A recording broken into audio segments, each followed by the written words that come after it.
Ada seorang ayah yang melarang anaknya untuk ngerokok. Jangan ngerokok. Iya, iya. Jangan ini, Tapi jangan dia ini. sendiri ngerokok. Asbak di rumahnya segede apa itu. Halo Ustaz. Ini nggak boleh. Iya, nggak tepat ya. Kabura maqtan indallahi an taqulu ma la taf'alun. Allah akan murka ketika kalian memerintahkan sesuatu yang tidak kalian Kerjakan. lakukan.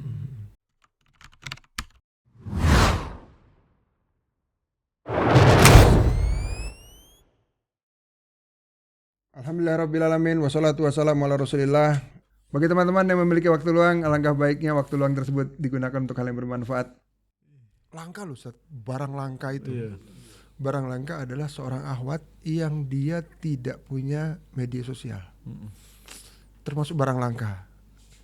Dan sekarang akhwat-akhwat yang udah ngaji pun itu punya media sosial.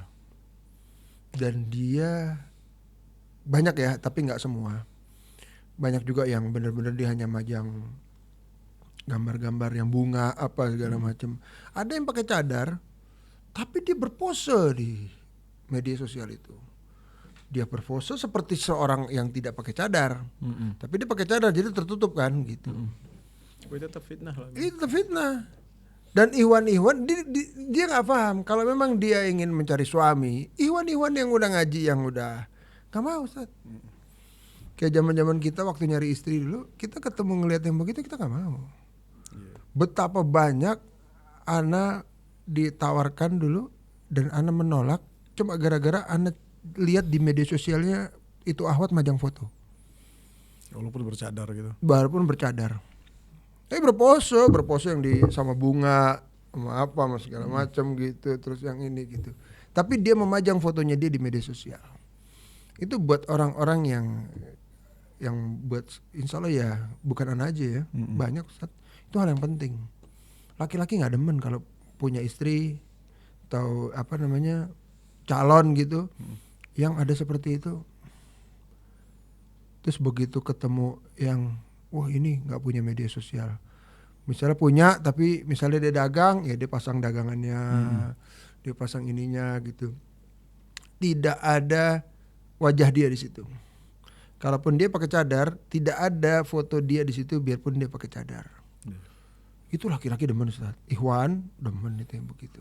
Oh dia akan ini karena memang standarnya Ikhwan sekarang pun gitu. Kalau mau ini lihat di medsos dulu. Ada nggak begitu di medsos ada. Sebanyak fotonya begini lagi. ini ada. Udah nggak mau Ustaz. Nggak mau. Jadi standar baru itu. Iya. Standar baru. Jadi bukan hanya ini yang pertama kali lihat dulu dia punya medsos nggak gitu. Kadang kan kalau dia punya medsos orang tuanya nggak tahu. Seorang yang punya medsos akhwat itu orang tuanya nggak tahu. Jadi dia pikir anaknya adalah yang normal-normal aja. Tapi begitu apa namanya begitu kan karena medsos itu kan di kamar biasanya. Akhwat biasanya punya kamar sendiri. Nah di kamar itu kalau dia tidak punya dasar agama yang baik di kamar ya dia gitu apa? Istilahnya berpose lah. Iya. Apalagi sekarang bisa dihubungi secara privasi, secara privat ya. Bisa dihubungi, bisa apa namanya kameranya juga bisa video call. Itu semua IG, Facebook semua bisa video call tuh. Oh ada salah satu ustadz kita, Ustadz Sunnah, kenal lah antum. Itu teriak-teriak, saking dia mungkin kenceng ya dalam hal ini ya. Periksa kamar-kamar anak antum yang akhwat, masuk secara mendadak. Karena antum kalau tidak tahu terkadang ada anak-anak yang dia secara zahir dia baik-baik saja, tapi begitu dia di kamar dia dengan handphonenya itu sudah melampaui batas. Ya gitu Ustaz yang antum bilang. Dia dengan video call, dia dengan berpose, dengan segala macam, dia foto di Instagram, di apa, di Facebook, di apa, dipajang foto-foto sebanyak-banyaknya. Masallah ya. Iya, nasallallahu alaihi itu dia pikir dia di situ cuman ahwat-ahwat aja yang ngikut akunnya dia kan nggak tahu. Kadang-kadang kesebar ke apa segala macam. Ya mungkin kalau untuk berbicara demikian ya, karena kita juga kan sebagai seorang ayah ya, ya miris pasti miris, takut takut, tapi harus kita hadapi. Harus dihadapi Ustaz. Maka kiat yang pertama itu, ini buat diri Anda sendiri ya. Jadilah pribadi-pribadi yang saleh terlebih dahulu. Yani perbaiki kualitas ketakwaan kita dengan Allah Subhanahu wa taala. Karena orang-orang yang bertakwa akan dijaga oleh Allah Subhanahu wa taala. Termasuk keturunan-keturunannya akan dijaga oleh Allah Subhanahu wa taala. Ihfazillaha yahfazka. Jagalah Allah, jagalah agama Allah, jagalah aturan dari Allah. Niscaya Allah Subhanahu wa taala akan menjagamu, termasuk anak keturunan kita. Termasuk semua yang berkaitan dengan diri kita akan Allah Subhanahu wa taala jaga. Kemudian yang kedua, ya berusaha semaksimal mungkin untuk mengamalkan ku anfusakum wa ahlikum nara. Jagalah diri-diri kalian dan keluarga kalian dari api neraka. Makna menjaga ini, kita sertakan keluarga kita untuk mendekatkan diri kepada Allah Subhanahu wa taala. Adibuhum, berikan mereka adab. Ajarkan mereka adab. Jadikan kita ini semampu kita sebagai contoh nyata dalam melaksanakan perintah Allah dan menjauhi larangan-larangannya. Jangan sampai kita melarang, nak, jangan ini, jangan itu, jangan ini. Kemudian kita melakukan hal tersebut. Contoh sederhana, mungkin ada seorang ayah yang melarang anaknya untuk ngerokok. Jangan ngerokok. Iya. Jangan ini, jangan Tapi dia ini. sendiri ngerokok. Asbak di rumahnya segede apa itu. Alah Ustaz. Ini nggak boleh. Iya, nggak tepat ya. Kabura maqtan indallahi an taqulu ma la taf'alun. Allah akan murka ketika kalian memerintahkan sesuatu yang tidak kalian Kerjakan. lakukan. Atamuruna an-nasa bil birri wa tansawna anfusakum. Apakah kalian memerintahkan orang lain untuk berbuat kebajikan, termasuk keluarga, termasuk istri, termasuk saudara, sedangkan kita melalaikan diri-diri kita? Allah tutup ayat ini dengan apa? Afala ta'qilun? Apakah engkau ini, kalian ini orang-orang yang berakal? Karena nggak masuk akal. Nggak masuk akal, menjadi satu lilin, menerangi yang lain sedangkan dirinya binasa. Iya, kebakar sendiri. Hancur, nggak mungkin ini. Karena ini adalah sifat orang-orang Yahudi. Oh, memerintahkan sesuatu tapi dia tidak melakukan pada dirinya. Orang Yahudi. Ketika Rasulullah itu memiliki perhatian kepada orang-orang yang datang ke rumahnya, termasuk anak kecil loh. Anak kecil yang main ke rumah Rasulullah, orang kafir Yahudi. Yeah. Rasulullah lihat, perhatikan, oh si fulan sering datang. Dan si fulan ini kemungkinan sudah mulai kagum dengan akhlaknya Rasulullah. Rasulullah perhatian sama orang-orang yang sekitar. Kita kan cuek. Yeah. Ke masjid, yang datang siapa, yang nggak datang siapa, bodoh amat. Enggak. Rasulullah dan Rasul tebarkan pemahaman ini kepada para sahabat untuk memperhatikan orang-orang yang sekitar. Yeah. Umar ketika datang, ingat nggak kisah Abu Muslim Al-Khawlani? Ketika datang orang baru masuk ke Masjid Nabawi, kata Rasulullah, "Man anta? Man anta? Siapa kamu? Dari mana kamu?" Ditanya Ustaz ya. Iya, dan Rasulullah itu memiliki apa? Akhlak yang mulia diantaranya dalam memperhatikan orang sekitarnya. Ketika si kecil anak orang Yahudi ini datang dicari oleh Rasulullah. Yahudi padahal itu. Iya. Begitu Rasulullah dapat info bahwasanya si anak ini sakit, ditengok, menunjukkan boleh kita menengok orang kafir selama ada kemaslahatan, ada kebaikan, mungkin bisa jadi orangnya tertarik dalam Islam, maka boleh. Iya. Sebagaimana kita boleh mendoakan orang kafir itu mendapatkan kemaslahatan dunia, boleh itu. Termasuk dia sehat dari sakitnya, boleh. Dalilnya apa tahu? Apa Ustaz? Dalilnya ketika Abu Sa'id Al-Khudri meruqyah orang musyrik dengan membaca Al-Fatihah. Iya, betul.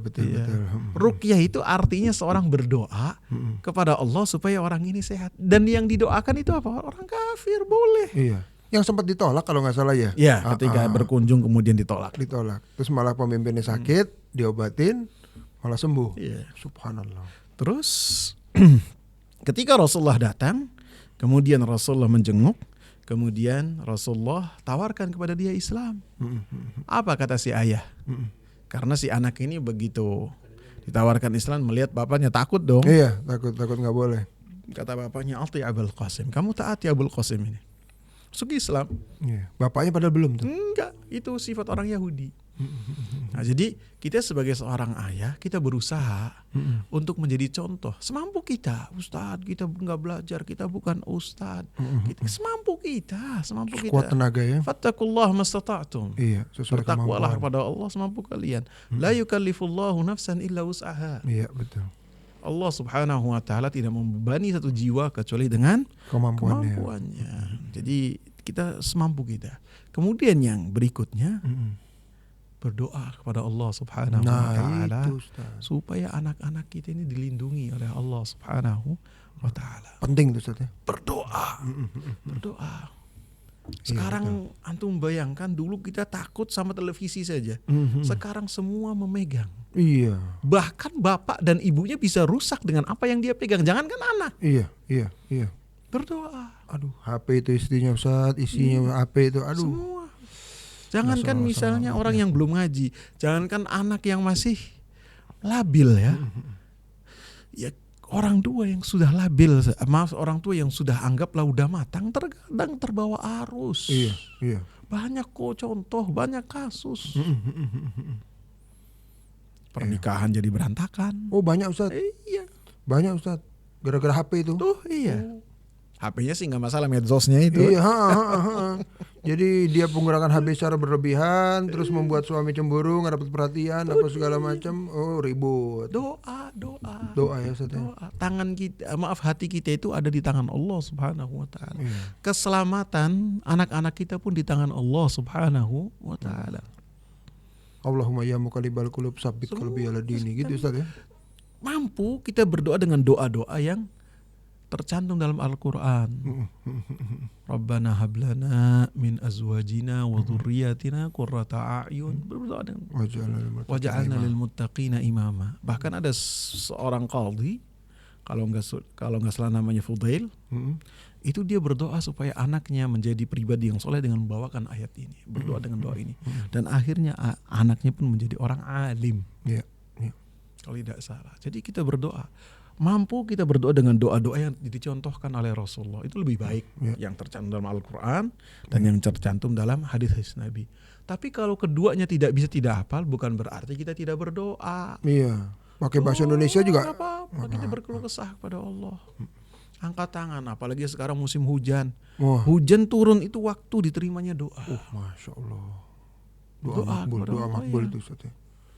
Jadi bisa nggak Ustaz kita punya standar khusus nih? Kalau seseorang anak muda ini yang pengen zuat ini, dia mencari calon istri, dia lihat orang tuanya. Emang begitu. Emang begitu ya? Emang begitu. Jadi dia bukan hanya melihat background anaknya, bukan hanya melihat, tapi dia ngelihat orang tuanya seperti Karena apa. tarbiyah yang sangat berpengaruh untuk anak itu adalah kedua orang tuanya. Bahkan sebagian ulama mengatakan, ketika engkau itu mau tahu bagaimana anak engkau, maka berbicaralah dengan calon orang tua dari calonmu. Ketika berbicara, ini antum bisa menerka ini akhlaknya gimana. Apakah kasar, apakah lembut, apakah dia itu menghormati orang atau meremehkan orang, sifatnya bagaimana, maka seperti itu nanti anak kamu. Ya lihat orang tuanya itu ya. Apalagi kalau mampu bisa berinteraksi sesaat dengan calon ibu mertua, maka yang akan lebih berpengaruh lagi kepada si anak. Iya, karena anak perempuan nggak mungkin jauh-jauh dari ibunya. Gitu. Saya lupa perkataan siapa tuh. Seorang ulama salafus saleh berkata demikian.